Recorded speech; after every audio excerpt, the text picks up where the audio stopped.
It's better not to have on high heels. Yeah. If you were a senator, Steve, and I gave you $10,000 cash, one or both of us is probably going to go to jail. But if I'm a corporate executive and you're a senator, and I give you IPO shares in stock, and over the course of one day, that stock nets you $100,000, that's completely legal. And former House Speaker Nancy Pelosi and her husband have participated in at least 8 IPOs. One of those came in 2008 from Visa, just as a troublesome piece of legislation that would have hurt credit card companies began making its way through the House. Undisturbed by a potential conflict of interest, the Pelosis purchased 5,000 shares of Visa at the initial price of $44.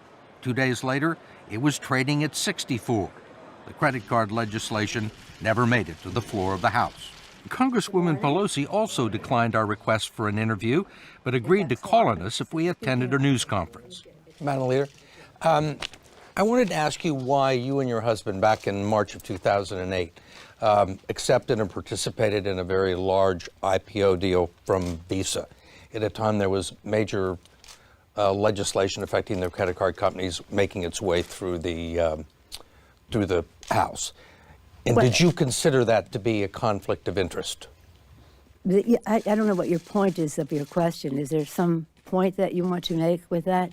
Well, I guess what I'm asking is, do you think it's all right for a speaker to accept a very preferential and favorable stock deal? Well, we didn't. And you participated in the IPO. Well, I have many and at the time you were investments, Speaker of the House. You don't think it was a conflict of interest or had the appearance of a conflict of interest? It only has the appearance if you decide that you're going to have elaborate on a false premise.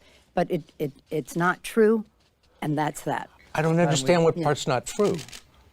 Yes, sir. That I would act upon an investment. I will hold my record in terms of fighting the credit card companies as a Speaker of the House or as a member of Congress up against anyone's. Corporate executives, members of the executive branch, and all federal judges are subject to strict conflict of interest rules, but not the people who write the laws. If you are a member of Congress and you sit on the Defense Committee, you are free to trade defense stock as much as you want to. If you're on the Senate Banking Committee, you can trade bank stock as much as you want, and that regularly goes on in all these committees.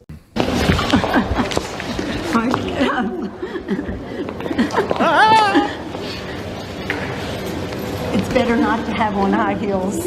Yeah.